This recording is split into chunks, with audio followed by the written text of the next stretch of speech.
Hey everybody, it is LCID932 on YouTube. Thank you for joining me for another episode of Grotesquerie. This is season 1, episode 9. So I would like you to please like the video, share, subscribe to the channel.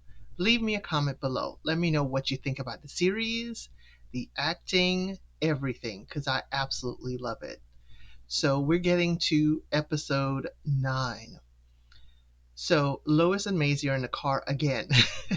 They're driving through town, and Maisie wants to go to Dairy Queen. I mean, who doesn't want to go to Dairy Queen? The detective goes to the house, and it turns out to be where Marshall, her husband, is staying. And he lets her in.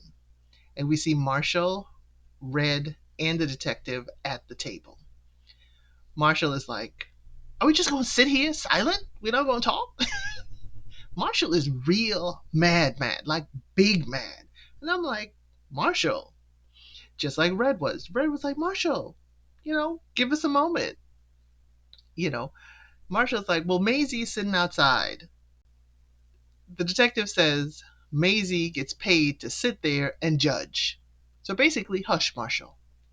Detective said, "It's been a long run between us. I knew what was happening between you two, and I realized why you went in search of someone.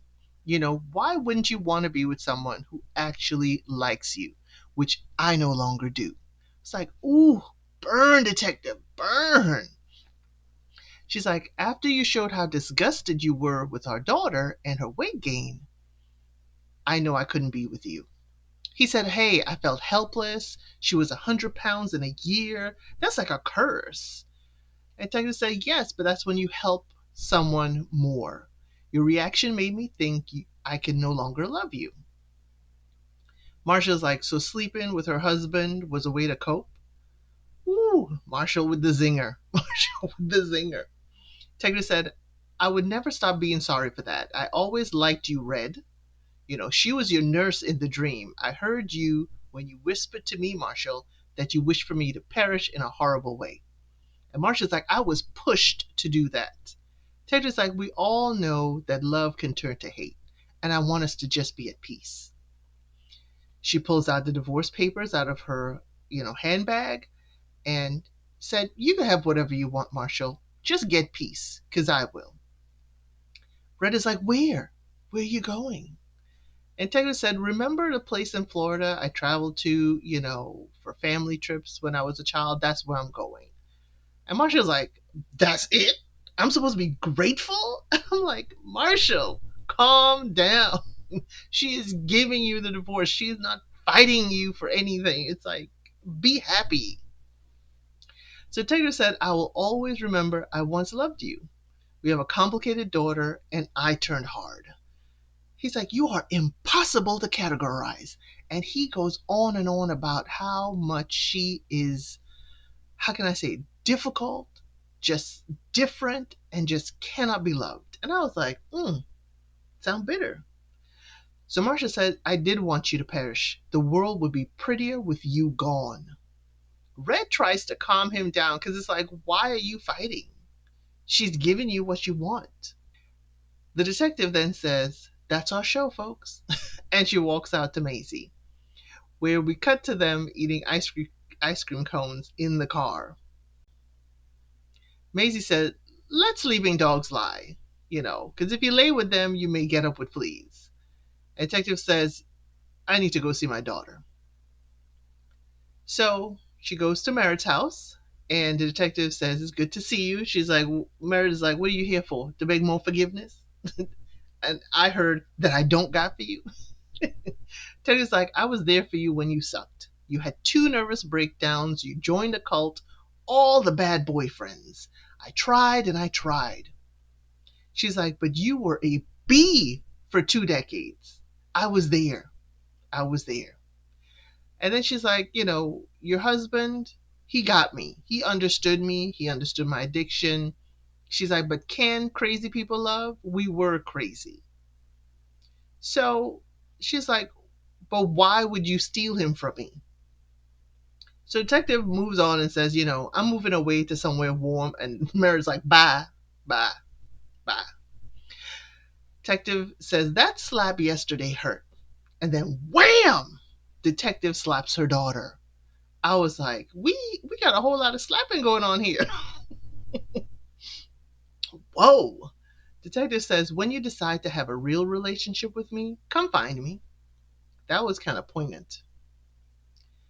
So Megan wakes up to a phone call. She's still in the motel, and it's a call about a crime scene. And she gets up and gets ready.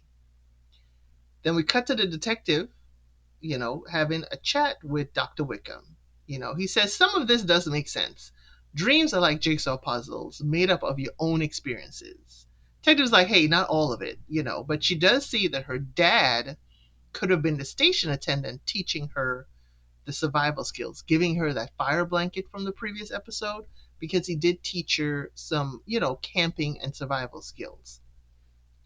Dr. Wickham says the dreams of unaliving, you know, can I bring a colleague to talk about this? And the detective's like, can I smoke? So he brings in a doctor called Dr. Milton Smith, Smythe. Now, I really like Dr. Smith. I really love the casting of Dr. Smith, and we'll get into it. So Dr. Smith comes in. He is confined to a wheelchair, and he uses a tablet to communicate. So he is, and I don't want to misdiagnose him, he is confined to the wheelchair. He cannot speak except through the tablet speaking for him. So he types on the tablet or he taps on it and it says phrases in a very computerized voice. I love this casting because I think, people of various abilities can still be actors and not just limited to their abilities.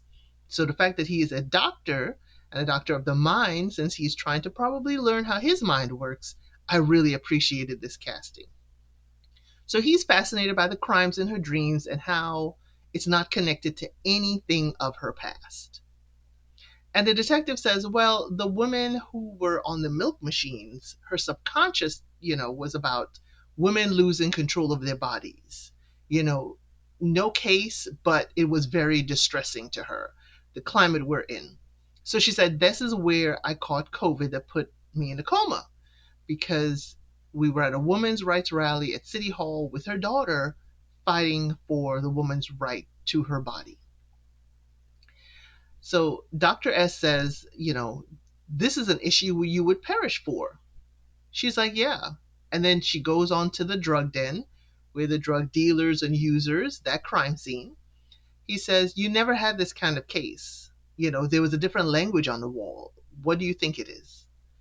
And she just kind of, like, no, she hasn't had that kind of case, but she doesn't see how it fits. So then Dr. Smith goes to the Burnside family. Remember, that was the first crime scene I described in the videos. Detective was like, I don't want to go there. I don't want to go there. And Dr. Smith is like, you have to. You've dealt with so much horror in your career.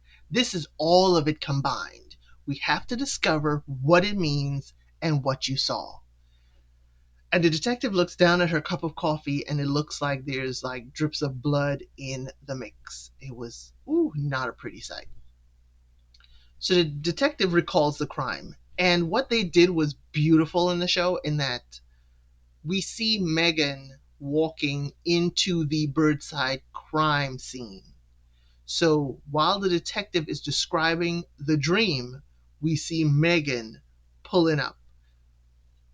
And she is describing exactly, the detective is describing exactly what Chief Megan is experiencing. And Megan is dressed exactly like she did in the light color clothes. And I'm like, why are we wearing light color clothes at a crime scene? So Dr. Estes says, where is this coming from? Detective's like, I don't know how, this is coming from me. And Dr. Smith says, I think you saw the future. I think subconsciously you kind of reached out there and you saw visions of the future. So Dr. Wickham interrupts and says, he went to a lecture about empathy and the de-evolution of the species. He's like, you're like the prophet Moses. And the detective's like, interesting choice of words for a doctor of psychiatry. I was like, you better get it. My thing is, I've always been suspicious of Dr. Wickham, and now he's bringing in Bible verses. So again, Grotesquerie liked those Bible verses. I'm looking at you, Dr. Wickham. So he says, what's next for you? She's like, I want to get back to myself. I want to get back to loving people, living around people.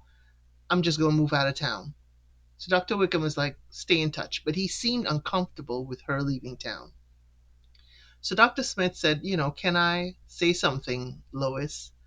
And he's like, your soul touches me. And the detective's like, your soul touches me as well. And that was a beautiful moment, so she could kind of release, some of the pent up frustrations and see that someone new sees her and willing to help her on her journey. So the detective makes it home, and Maisie is there sitting at the table with Red. Red, what are you doing in this woman's house? But remember, in the dream, Nurse Red did come to visit Lois. So I'm wondering if the show is showing us that these things are coming to pass in a different way and a different sequence. So Maisie leaves for the store. She's like, I gotta get cookies for dessert for later. And I'm like, Maisie, you're always on, you're always on the dessert trail. So Red, talks about the seasons and how it's hard to see because you're in the desert. And then she turns to, I don't want Marshall Lewis. I'm like, what? The man left his wife for you. What do you mean you don't want Marshall? She's like, not like this. It's not fair. I was fine when he was yours and I just had him part time. What? Red, what? She's like, I could be my own person. I could do whatever I wanted to all day. He was not just there. Detective said men his age are always just there. But I thought you loved him. And there's no return policy. Red is like, I know, not your circus, not your monkey. But I heard you're moving away. And Detective's like, why are you coming to see me, Red? Don't you have real friends? And Red is like, does anybody have real friends? I was like, Red, that's a kind of off statement. Red's like, I want Tarpon Springs. Tarpon Springs is where the detective said she was moving to. Red says, I want Tarpon Springs. The beach, the bungalows that you described, that's what I want. She's like, I want to be alone with my thoughts and with no one else's noise in my head. And I'm like, Red, you seem to always want what the detective has. And that's scary. Do you really want Marshall? Or do you really just want what the detective has? Detective, says, you want my advice? Break up with him. Go find your silence. Get a pet so you're not talking to the walls. Red's like, yeah, send me a postcard, wherever you get to, but why does away sound so good? I could tell you, Red, because I like to travel too, so away always sounds good. So the detective gets a call while she's asleep on the couch, and it's Megan. She's like, I need you here. The media has found out about this case. And the detective's like, text me the address. Lois arrives. Lois is the detective. And she is remembering this in her dream state. This is the same crime scene, the Burnside family crime scene. And so she's feeling like this is an out of body experience. So she's walking through, she sees all the cops there, just mortified and horrified at the scene. She sees the family sitting at the table, she sees the dad on the floor in the kitchen, and she sees the pot still boiling on the stove. She starts to tear up as she walks to the pot. She looks over to the pot. And I'm like, Megan, you've been here all day and the pot is still boiling? Do you know evidence could be dissolving as we speak? Turn the stove off. Turn it off. So the detective cries, whimpers, and she walks away. Then we cut to a scene where the detective wakes up from her bed to the phone ringing. And the detective's like, stop calling me. That's how she answers, stop calling me. Megan's like, I have no choice. The detective's like, yes, you do. I'm done. This is your case. Solve it. Megan's like, the test came back from the crime scene. Come to my hotel. The detective sits outside the motel, remembering this is the same motel from her dreamscape where her and Sister Megan had to stay over night because of the fire happening. So the detective says, I think somebody read my medical reports when she enters Megan's, room and they go over the evidence. She said, I think someone is trying to recreate everything I saw in my dreamscape in the coma. She's like, it's like a copycat of dreams. And Megan's like, really? Somebody's trying to copycat your dreams? Why? Taylor's like, I did bring this back with me. I think I brought it back with me. And Megan's like, I don't understand. Detective's like, I need to wake up. I need to know if this is real or if this is a dream. So cut my arm. Detective gives her a knife. And she's like, a small cut. I'm like, I would not trust Megan with a knife around me. Not after the last time we were yapping at each other in the car. Megan cuts her arm, it bleeds, and Detective Tryon goes to the bathroom shaken. She's like, this is all real. Megan goes to the window and opens the curtains. She takes the knife and she puts it somewhere, I think on the night table. But I'm like, Detective, why would you leave Megan now with a knife with your DNA? I wouldn't do that. I don't trust Megan. I still don't. Because if we couldn't trust you in the real world, if I couldn't trust you in the dream world, I can't trust you in the real world. All of a sudden we hear wham! And Justin kicks in the door. I'm like, did you just open up the window so Justin would know what room you were in? I'm like, is this a setup like the dreamscape? Because remember, Sister Megan ran out in the dreamscape and, she and Father Charlie had this all set up so she could look like a victim rather than one of the perpetrators. So I'm like, is this a setup? So, trigger warning. This is your trigger warning. It is not going to be long, but I do explain DV between Justin and Megan. Justin beats her up. I mean, beats her up terribly. Beats her up in the hotel room. He's yelling at her about leaving him and leaving a note, and she can't just leave him. So the detective is hearing this outside, and I'm wondering, is she thinking it's the TV or is this real? So she grabs her weapon and comes to the room and points it at Justin. And Justin is like, you're the crazy bee she talks about. Did you put her up to it? Did you tell her to leave me? And he's holding the top half of a broken bottle because he came in with a bottle and he broke it in his whole scuffle with Megan. So he's like, we know all about you, Detective. And Detective is still staring at Justin and saying, Megan, what is this? Megan is crying on the floor with her knees close to her chest. She's like, Megan, what is this? The detective tells Justin, assume the position, turn around, touch the walls. Megan's like, do what she says, but don't hurt him, he's sick. And I'm like, he's not sick, Megan, he is drunk. Megan's like, this is a dream. This is a dream, Lois. This is not real, it's a dream. And Justin's like, oh, it's real, baby. Justin and the detective are looking at each other. They're not even looking at Megan. And Megan keeps on saying, this is all a dream. Justin begins to recite Dr. Wickham's notes about empathy, word for word. Megan keeps on saying, don't hurt him, don't hurt him. And Justin is like, you know you can't unalive me, you cannot unalive me. And the detective is like, you want to bet? Megan stands up off to the side from Justin, and she's like, you don't hurt him, don't hurt him. And the detective pulls the trigger. And then splat! Whew.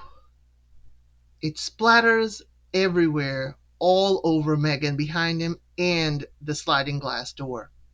Megan slides down the wall, crying. And the detective is there looking like, whoa, what just happened? So let's unpack this. Let us unpack this entire scene in this hotel room. One, why is Megan trying to tell the detective that this is a dream? Why is she trying to convince her it's a dream? Megan is sounding real manipulative. 2, did Megan open that window so that Justin knew what room she was in? Because the window been closed the whole time she been there. So is this a setup like the dream? Lois, pay attention. 3, how does Justin, the abusive boyfriend, know about Dr. Wickham's notes? So is Megan sharing this with him? And just like Dr. Charlie Megan situation, is Megan with the perpetrator of all that's happening? I mean, it's wild.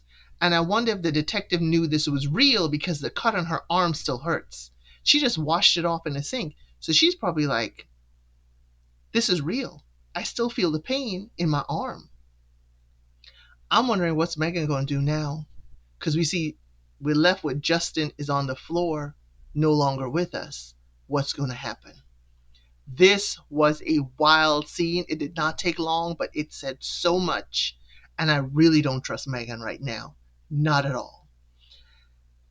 In the previews for the next episode, we see Marshall is arrested. I was like, whoa, he did seem kind of fired up why she's alive. Is it because she may figure out? Did he confess stuff to her in the dream state? And Lois visits more crime scenes from her dream state. So is it a copycat? Did she see the future like Dr. Smith said? Let me know what you think in the comments. I wish to thank you for joining me for this episode 9 of Grotesquerie. I wish you to like the video, share, subscribe to the channel, leave a comment below. Let me know what your thoughts are. Next week is the season finale. I'm almost sad to see it end, but I know it's got to end so we can get a season 2. This has been amazing. But again, thank you for joining me, and be kinder to yourself today than you were yesterday.